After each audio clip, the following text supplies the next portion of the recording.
இரட்சகருமாகிய இயேசு கிறிஸ்துவின் நாமத்திலே உங்கள் அனைவரையுமே வாழ்த்துகிறேன், வரவேற்கிறேன். இந்த நாளிலும் கூட தேவனுடைய வார்த்தைகளை நாம் சேர்ந்து தியானிக்க போகிறோம். இருக்கிற இடங்களிலே ஜெப நிலையோடு கூட காணப்படுங்கள். கர்த்தர் தாமே நம் ஒவ்வொருவரோடும் கூட இடைப்படுவாராக. அழகான கண்கள் என்கிறதான வார்த்தையை நாம் சொல்லும்போது, ஒரு மனிதனோ அல்லது மனுஷியுடையதான முகத்திலே காணப்படுகிறதான அந்த பிரகாசமான கண்கள் தான் எல்லாருக்குமே ஞாபகம் வருகிறதாக இருக்கும். சில பேரை பார்க்கிறதான போது மிகவும் அழகான பார்வை பார்க்கிறார்கள் என்று மனிதர்கள் ஆகிய நாம் அநேக நேரங்களிலே சொல்லி இருக்கிறோம். ஆனால் தேவன் நம்முடைய வாழ்க்கையிலே அவர் எப்படி அவருடைய கண்களை வைத்து பார்க்கிறார் என்று சொன்னால், மிகவும் ஆச்சரியமான முறையிலே அவர் நம்மை பார்க்கிறவராக இருக்கிறார். அவருடைய அழகான கண்களுடையதான பார்வை நம்முடைய வாழ்க்கையிலே நியாயத்தையும், நம்முடைய வாழ்க்கையில் அவருடைய கிருபையையும், அவருடைய இரக்கத்தையும், அவருடைய அன்பையும், அவருடைய பராமரிப்பையும் கொடுக்கிறதாக இருக்கிறது. அவருடைய கண்கள் எல்லா இடத்திலும் இருந்து நம்மை நோக்கி கொண்டிருக்கிறது. ஒருவேளை நாம் ரகசியமான இடங்களில் இருந்தாலும், பொதுவான இடங்களில் இருந்தாலும், இல்லை எந்த விதமான சூழ்நிலையில் இருந்தாலும் அவருடைய கண்கள் நம்மை நோக்கி கொண்டிருக்கிறது.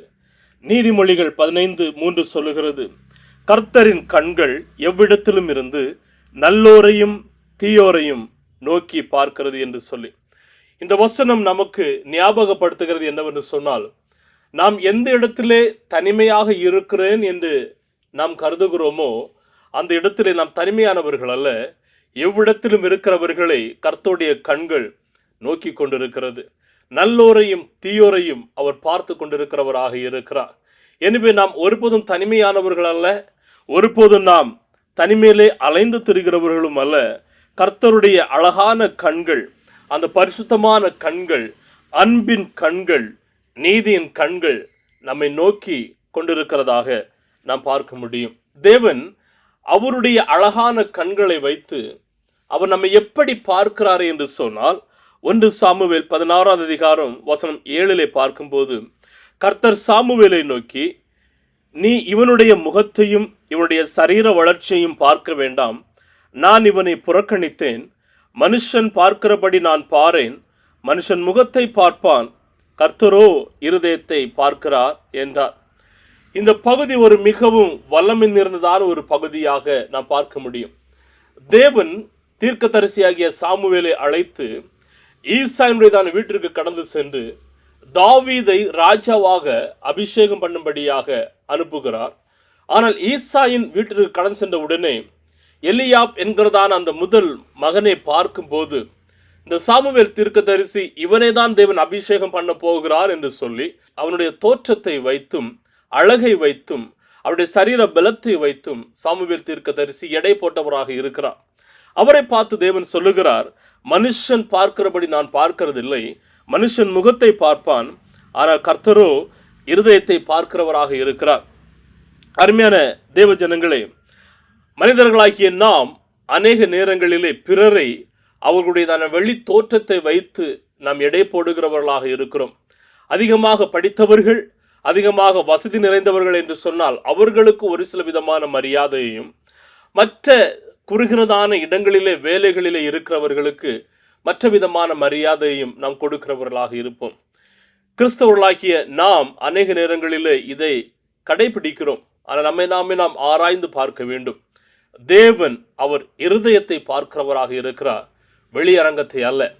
என்னை கேட்டுக்கொண்டிருக்கிறதான அருமையான தேவ ஜனங்களே, ஒருவேளை மனிதர்கள் உங்களுடையதான வெளி தோற்றத்தை வைத்து புறக்கணித்து இருக்கலாம், உங்களுடைய குடும்ப சூழ்நிலைகளை பார்த்து புறக்கணித்து இருக்கலாம், உங்களுடைய குடும்பத்தின் நிலைகளை அறிந்து அவர்கள் ஏராளமாக எண்ணி இருக்கலாம். ஆனால் ஒன்றை புரிந்து கொள்ளுங்கள், தேவன் உங்களை பார்த்து பராமரித்து உங்களை மிகவும் நேசித்து வழிநடத்துகிறவராக இருக்கிறார். அவருடைய அழகான கண்கள் நம்மை கண்டதினால் நாம் இன்றைக்கு ஜீவிக்கிறவர்களாக காணப்படுகிறோம். மனிதன் வெளித்தோற்றத்தை பார்க்கும்போது தேவன் உள்ளந்திரியங்களை அவர் சோதித்து அறிகிறவராக இருக்கிறார். யோவான் 8வது அதிகாரத்திலே வருகிறதான போது, விபச்சாரத்திலே கையும் களவுமாக பிடிப்பட்டதான ஒரு ஸ்திரியை வேத பாரகர்களும் பரிசேயர்களும் இயேசுவிடத்திலே கொண்டு வருகிறார்கள். இயேசுவிடத்திலே சொல்லுகிறார்கள், மோசையின் நியாயப்பிரமாணத்தின்படி இப்படிப்பட்டவர்களை கல்லெறிந்து கொலை செய்ய வேண்டும் என்று சொல்லி. இயேசு அவர்களை பார்த்து சொல்லுகிறார், உங்களில் பாவம் இல்லாதவன் இவள் மீது முதலாவது கல்லெறியுங்கள் என்று சொல்லி. இயேசு, இந்த மனிதர்கள் அவளை பாவி என்று சொல்லி வெறுத்தார்கள், கொலை செய்கிற தருவாயில் வருகிறார்கள். ஆனால் இயேசு அவருடைய அழகான கண்களின் நிமித்தமாக இந்த ஸ்திரியை பார்த்து அவள் மீது இரக்கம் வைத்து அவளை விடுவித்த இயேசுவாக காணப்படுகிறார். எரேமியா 17வது அதிகாரம் 10வது வசனம் சொல்லுகிறது, கர்த்தராகிய நானே இருதயத்தை ஆராய்ந்து அறிகிறவரும் உள்ளந்திரியங்களை சோதித்தறிகிறவருமாய் இருக்கிறேன். ஆம் பிரியமானவர்களே, தேவன் நம்முடைய இருதயத்தின் உள்ளந்திரியங்களை அவர் பார்க்கிறவராக இருக்கிறார். வெளி தோற்றத்தை அல்ல.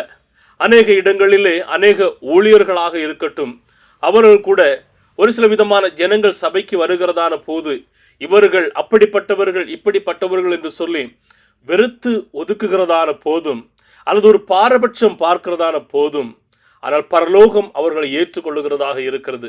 எபிரேயர் 4:13 சொல்லுகிறது, அவருடைய பார்வைக்கு மறைவான சிருஷ்டி ஒன்றுமில்லை. மற்ற மனிதர்கள் நம்மை பார்க்க முடியாத அளவிற்கு தேவன் நம்மை பார்க்கிறார். மனிதர்களுக்கு நம்முடைய வேதனைகள் தெரியாது, நம்முடைய பாரம் தெரியாது, நம்முடைய கண்ணீர் தெரியாது, நம்முடைய பிரச்சனைகள் தெரியாது. ஆனால் தேவன் இவை எல்லாவற்றையுமே பார்த்து நம் மீது இரக்கம் காட்டுகிறவராக காணப்படுகிறார். நாம் அவருடைய சமூகத்திலே தாழ்மை உள்ளவர்களாக நம்முடைய இருதயத்தை நாம் சமர்ப்பிக்கும் போது, உண்மையுள்ளவர்களாக நாம் அவருக்கு ஜீவிக்கும் போது, அவர் நம்மை அவருடைய அழகான கண்கள் மூலமாக நம்மை பார்த்து நம்மை வழிநடத்துகிற தேவராக காணப்படுகிறார். எனவே நாம் நம்முடைய கண்களை வைத்து எப்படி பார்க்க வேண்டும்? நம்முடைய கண்களை நாம் பாதுகாக்கிறவர்களாக இருக்க வேண்டும். மத்தேயு 6:22 சொல்லுகிறது, கண்ணானது சரீரத்தின் விளக்காய் இருக்கிறது. உன் கண் தெளிவாய் இருந்தால் உன் சரீரம் முழுவதும் வெளிச்சமாய் இருக்கும். ஆம் பிரியமானவர்களே, நம்முடைய கண்களிலே நாம் தாழ்மையை தரித்து கொள்ள வேண்டும், அன்பை தரித்து கொள்ள வேண்டும். பொறாமைகளையும் போட்டிகளையும் பெருமைகளையும் மற்றவர்களோடு கூட ஒப்பிடுகிறதையும் நாம் விட்டு வெளியே வர வேண்டும். ஏனென்று சொன்னால் 2 கொரிந்தியர் 4:18 சொல்லுகிறது, ஏனெனில் காணப்படுகிறவைகள் அநித்தியமானவைகள், காணப்படாதவைகளோ நித்தியமானவைகள். ஆம், நித்தியமானவைகளையே நம்முடைய கண்கள் பார்க்கிறதாக காணப்பட வேண்டும். கொலோசியர் 3:2 சொல்லுகிறது, பூமியில் உள்ளவைகளை அல்ல மேலானவைகளையே நாடுங்கள். பிலிப்பியர் 4:8 பிலிப்பியருக்கு பவுல் சொல்லும்போது சொல்லுகிறார், கடைசியாக சகோதரரே, உண்மை உள்ளவைகள் எவைகளோ, ஒழுக்கம் உள்ளவைகள் எவைகளோ, நீதி உள்ளவைகள் எவைகளோ, கற்புள்ளவைகள் எவைகளோ, அன்புள்ளவைகள் எவைகளோ, நற்கீர்த்தி உள்ளவைகள் எவைகளோ, புண்ணியம் எதுவோ, புகழ் எதுவோ, அவைகளையே சிந்தித்துக் கொண்டிருங்கள். நம்முடைய இருதயத்திலே நாம் எதை தொடர்ந்து நாம் விழுங்குகிறோமோ அதுதான் நம்முடைய கண்கள் வழியாக புறப்படுகிறதாக இருக்கும். தேவ நாமத்தையும் தேவனுடைய கிரியைகளையும் தேவனை பற்றின காரியங்களையும் நாம் கொள்ளும் போது நம்முடைய பார்வையும் அதன் பிரகாரமாக இருக்கும். அல்லது பொல்லாங்கான கிரியைகளையும் பொல்லாங்கின் செயல்களையும் எண்ணங்களையும் நாம் உட்கொள்ளும் போது நம்முடைய கண்களும் அதன் பிரகாரமாக வெளிக்கொணர்கிறதாக இருக்கும். எனவே நம்முடைய கண்களின் பார்வையை நாம் பாதுகாத்து கொள்ள வேண்டும். யோபு சொல்லுகிறதை போல நாமும் ஒரு அர்ப்பணிப்பை ஏற்படுத்த வேண்டும். யோபு 31:1, என் கண்களோட உடன்படிக்கை பண்ணின நான் ஒரு கன்னிகையின் மேல் நினைப்பாய் இருப்பது எப்படி? ஆம் அருமையான தேவ ஜனங்களே, தேவனுடைய அழகான கண்கள் நம்மை கண்டதன் காரணமாக நாம் இன்றைக்கு ஜீவிக்கிறோம். நம்முடைய கண்கள் இந்த உலகத்திற்குரியவர்களை ஒருபோதும் நோக்கவே கூடாது. தேவனுடைய கண்கள் எப்போதும் நம்மீது நோக்கமாக இருக்கிறது. சங்கீதம் 32:8 சொல்லுகிறது, நான் உனக்கு போதித்து நீ நடக்க வேண்டிய வழியை உனக்கு காட்டுவேன், உன்மேல் என் கண்ணை வைத்து உனக்கு ஆலோசனை சொல்லுவேன். ஆம், கர்த்தருடைய கண்கள் நம்மை போதிக்கிறது, நம்மை வழிநடத்துகிறது, நமக்கு ஆலோசனை சொல்லுகிறதாக இருக்கிறது. தேவன் தூரத்திலே இருந்து அப்படியே பார்த்து விட்டு விடுகிறவர் அல்ல. அவர் நம்மை பார்த்து நமக்கு போதனை செய்து நம்மை வழி நடத்தி சரியான ஆலோசனைகளை அவர் கொடுக்கிற தேவனாக காணப்படுகிறார். 2 நாளாகமம் 16:9 சொல்லுகிறது, தம்மை பற்றி உத்தம இருதயத்தோடு இருக்கிறவர்களுக்கு தம்முடைய வல்லமையை விளங்க பண்ணும்படி கர்த்தருடைய கண்கள் பூமியெங்கும் உலாவி கொண்டிருக்கிறது. கர்த்தருடைய கண்கள் பூமியெங்கும் உலாவி கொண்டிருக்கிறது. சங்கீதம் 33:18 சொல்லுகிறது, தமக்கு பயந்து தமது கிருபைக்கு காத்திருக்கிறவர்களின் ஆத்துமாக்களை மரணத்திற்கு விலக்கி விடுவியும். பஞ்சத்தில் அவர்களை உயிரோடே காக்கவும் கர்த்தருடைய கண்கள் அவர்கள் மேல் நோக்கமாய் இருக்கிறது. கர்த்தர் நம்மை பார்த்து கொண்டிருக்கிறார். அவருடைய அழகான கண்கள் நிமித்தமாக உலகம் ஒருவேளை நினைத்திருக்கலாம் இவன் என்றைக்கோ முடிந்து விட்டான் என்று சொல்லி, அவருடைய அழகான கண்கள் நம்மை கண்டதன் காரணமாக நாம் இன்றைக்கு ஜீவித்திருக்கிறவர்களாக இருக்கிறோம். நம்முடைய உற்றார் உறவினர்கள் நினைத்திருக்கலாம் இவனுடைய வாழ்க்கை அழிந்து போய்விட்டது, இவன் இனிமேல் முன்னேறி வரமாட்டான் என்று சொல்லி. ஆனால் தேவனுடைய அழகான கண்கள் நம்மை கண்டதன் காரணமாக இன்றைக்கு நாம் அவருக்காக ஜீவிக்கிறவர்களாக இருக்கிறோம். உலகம் எப்போது உன்னுடைய வாழ்க்கை முடிந்தது என்று சொல்லுகிறதோ அந்த நிலையிலிருந்து நீங்கள் தேவனுடைய பிள்ளைகளாக ஜீவிக்கும் போது அவர் அந்த முடிவிலிருந்து ஒரு ஆரம்பத்தை உருவாக்குகிற தேவனாக இருக்கிறார். ஆனால் நீங்களும் நானும் நம்முடைய கண்களை அவர் மீது செலுத்த வேண்டும். நம்முடைய கண்கள் அவரையே நோக்கி கொண்டிருக்க வேண்டும். உங்களுடைய கண்கள் உலக பிரகாரமான பொய்யினாலும் பெருமையினாலும் தவறான நியாயம் தீர்க்கிறதுனாலும் நிறைந்திருக்கிறதா, அல்லது அவருடைய வெளிச்சத்தினாலும் அன்பினாலும் தேவ திட்டத்தோடும் செயல்படுகிறதாக காணப்படுகிறதா? ஒரு வீட்டிலே ஒரு தகப்பனும் மகளும் வாழ்ந்து வந்தார்கள். இந்த தகப்பன் ஒவ்வொரு நாளும் காலையிலே தன்னுடைய வேலைக்கு சென்று ராத்திரி வேளையில் அவன் கடந்து வருகிறவனாக இருக்கிறார். இந்த மகள் தன்னுடைய ஸ்கூலுக்கு போயிட்டு வந்ததுக்கு அப்புறமாக தனிமையிலே அவர்கள் காணப்படுகிறார்கள். ஒரு நாள் ஸ்கூலுக்கு போயிட்டு வரும்போதிலிருந்து பயங்கரமான மழை, இடி, மின்னல் அடித்து கொண்டிருக்கிறது. பயந்து இந்த குழந்தை எப்படியோ வீட்டிற்கு வந்து விட்டது. ஆனால் இப்போது வீட்டின் அருகில் இருக்கிற மரங்கள் எல்லாம் அந்த காற்றிலும் மழையிலும் அது விழுந்து கொண்டிருக்கிறது. இந்த குழந்தை பயத்திலே காணப்படுகிறது. தகப்பனார் இனிமே வரவில்லை. வெளியே போய் பார்க்கலாம் தகப்பன் எங்கேயாவது இருக்கிறாரா என்று சொல்லி அது எப்படியோ முடிந்த அளவுக்கு வெளியே வந்து பார்க்கிறது. ஆனால் தகப்பன் இல்லை. அந்த குழந்தை அழுது கொண்டே வீட்டிற்கு வந்து, ஆண்டவரே, இன்றைக்கு நான் தனியாக தான் இருக்க வேண்டுமா? நீர் என்னை பார்க்கிறது இல்லையா என்று தேவனை நோக்கி அழ ஆரம்பிக்கிறது. அப்படி அந்த குழந்தை தேவனிடத்திலே அழுது விட்டு அப்படியே சிந்தித்து கொண்டிருக்கிறது. தகப்பனார் வீட்டிற்குள்ளதாக வருகிறார். வந்து கொண்டு குழந்தையிடத்தில் கேட்கிறார், மகளே, நீ எப்படி இருக்கிறாய்? நீ பயப்பட்டியா என்று சொல்லி கேட்கிறார். அந்த குழந்தை சொல்லுகிறது, இல்லையப்பா, தேவன் என்னோடு கூட இருந்தார், அவர் என்னை பார்த்து கொண்டு இருந்தார் என்கிறதை நான் விசுவாசித்து நான் அப்படியே இருந்து விட்டேன். அந்த தகப்பன் சொல்கிறார், ஆம், நம்முடைய தேவன் அவருடைய பிள்ளைகளை அவர் பார்த்து கொண்டிருக்கிறவர். அவருடைய பிள்ளைகளை அவர் ஒருபோதும் விட்டு விலக மாட்டார்.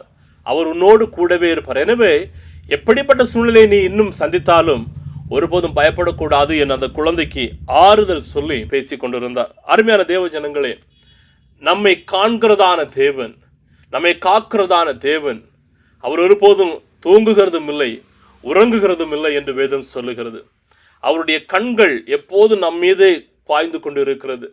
ஒருவேளை தேவனுக்கு பிரியமில்லாத செயல்களை நீங்கள் செய்கிறீர்களா?